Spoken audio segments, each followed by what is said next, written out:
apabila seseorang mengalami KDRT itu nggak main-main. Itu benar-benar bagi orang tersebut pasti sesuatu yang nggak main-main.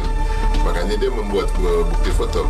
Tetapi apa iya kalau menggunakan bukti foto, masa cuma fotonya satu kali? Sebagai seorang wanita, dan kita tahu umumnya ada di Indonesia, kita kalau foto aja biasa pasti berkali-kali gitu, nggak mungkin ada satu. Dia mau di kafe lagi ngapain berkali-kali, apa iya sekarang sedang mengalami kecelakaan ini, dan yang bukti satu-satunya yang bisa menguatkan adalah foto, tapi hanya menggunakan satu kali, hanya diambilnya.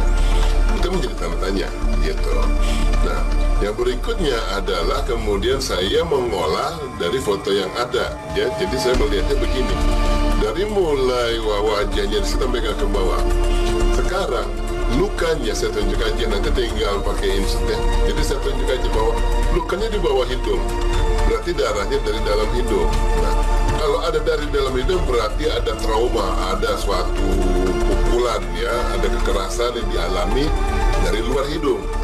Nah, kekerasan tersebut pasti bukan dicolok begini ke dalam, tapi pasti berupa pukulan, namanya KDRT ya. Nah, pukulan itu harus keras sehingga membuat yang dalamnya berdarah. Sekarang di sininya secara digital tidak kelihatan ada kerasnya. Jadi nggak kelihatan ada keras di sekitar pipinya. Nggak ada bukti lebam, nggak ada bukti pendarahan di dalam. Tapi kemudian ada keluar darah. Nah, sementara di sisi kanan ada kelihatan kayak ada merah-merah, rasa semburat, merona, ataupun mungkin kayak bekas memar. Tapi di sebelah kanan. Kalau memang itu jadi buktinya, bagaimana lo kapan dipukul sebelah kanan, keluar dari sebelah kiri? Di bawah bibir itu kelihatan ada 3 darah keluar, 3 alur. Yang di sini darahnya besar, cukup lebar. Sebelah kiri agak kecil, sebelah kanan kecil sekali, tetapi di bawahnya besar, cuma atasnya kecil. Darah apa yang bisa seperti itu keluarnya atasnya menetes dikit, tapi ke bawahnya kemudian jadi melebar, atasnya melancip? Ini nggak masuk akal, karena kalau memang darahnya di bawah selebar itu, dari gigisan ke atasnya juga harusnya jangan sampai dari bibir. Nah, tetapi kalau sampai dari bibir, di atasnya si bibir itu tidak ada darah, ya, dan tidak ada bukti sapuan yang saya bilang gitu. Jadi ini si garis di sini dari mana jatuhnya? Ini menjadi tampilan situ yang seolah tidak wajar. Di balik keputusan Vena tak cabut laporan dugaan KDRT, benarkah kondisi fisik Vena yang terluka dalam potret di sosial media dinilai Abimanyu selaku pakar telematika memiliki banyak kejanggalan? Benarkah foto tersebut dinilai sebagai rekayasa digital?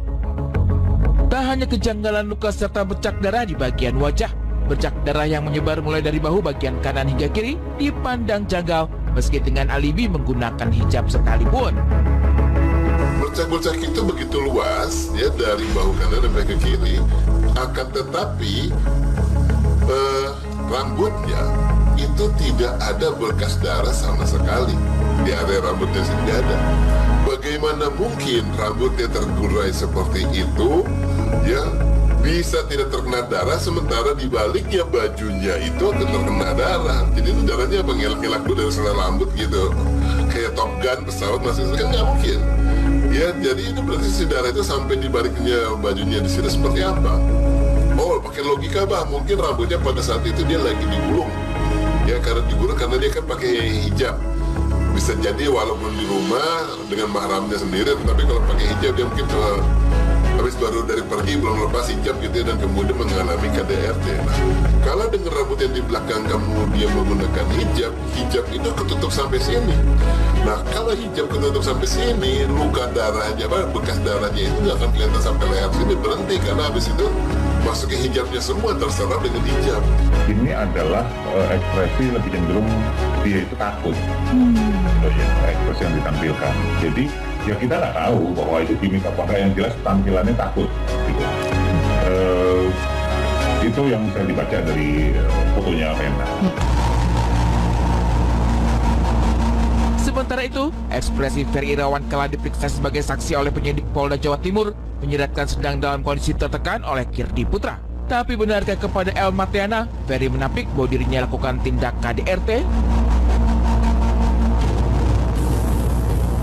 Validitasnya di bawah 50%, wajahnya Ferry itu juga di bawah 50%. Kenapa? Pakai masker. Karena kalau kita bicara mikroekspresi, untuk valid apa enggaknya sebuah ekspresi itu harus dibandingkan wajah bagian atas saat bergerak dibandingkan dengan wajah bagian bawah. Dan kesemuanya itu nggak muncul secara bersamaan karena yang bawah tertutup. Jadi kita nggak bisa bilang bahwa ini valid misalnya takutkah, ini marahkah atau apa. Tapi dari respon diberikan, kalau kita lihat dari pola Ferry sebelumnya ya, Mas Ferry Irawan ini sebelumnya, ketika dia bicara, ketika dia kemudian ditanya, dihadapkan dengan teman-teman media, kecenderungannya kan tidak menghindar, kecenderungannya berani dan bisa memberikan jawaban gitu loh. Ya, bukan sesuatu yang memang sangat tertutup sehingga menjauhi gitu dari awal, enggak.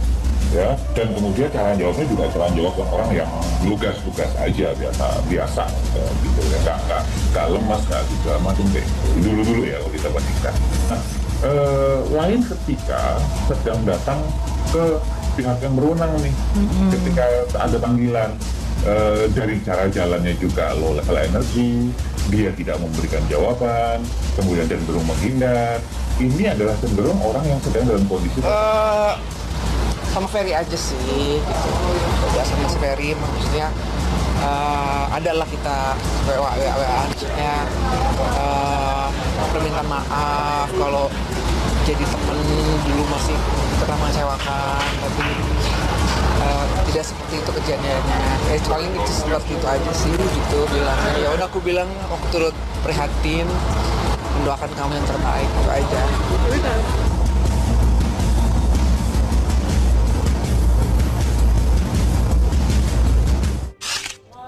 Gini ya, apapun itu ya bentuknya ya, mau itu tadi dijelaskan oleh pakar telematika lah, pakar ekspresi lah, segala macam, bentuk apapun itu namanya kekerasan verbal maupun non-verbal tidak dibenarkan ya. Setuju ya. Tadi kan kita juga sudah melihat ya, kalau dilihat-lihat nih udah 10 bulan ya, Vena dan juga Ferry melangsungkan pernikahan. Tidak disangka-sangka akan terjadi seperti ini. Karena kalau kita melihat bagaimana PDKT-nya, pacarannya, aduh, Vena juga pernah bilang kalau Ferry itu sangat manis, lembut gitu.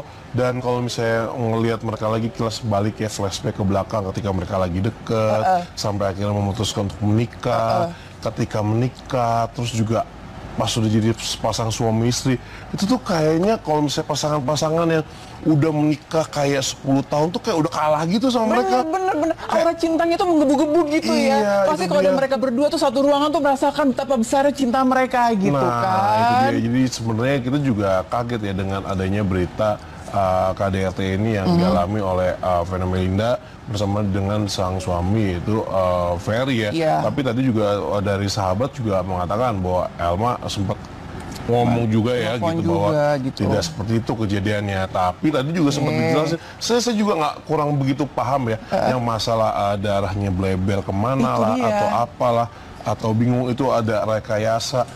Aduh, kok jadi melebar gitu ya. Jadi ya udah. Tapi kalau misalnya dari Vena Melinda pun kita juga nanti ingin mendapatkan klarifikasi jadi statement ya, minimal ya. Karena kan kalau di sini kan Vena Melinda juga sekarang ini mau memakai jasa dari adiknya sendiri sebagai pengacara dan katanya sih ingin menggandeng Hotman Paris. Betul. Dan tadi juga kuasa hukumnya Hotman Paris sudah mengemukakan pendapat ya bahwa sudah ada komunikasi dengan Vena dan sudah dijelaskan juga duduk perkaranya seperti apa gitu. Oke, kita doakan saja semoga permasalahan ini cepat selesai dan kita menunggu kehadiran dari Mbak Vena sembuh di sana ya.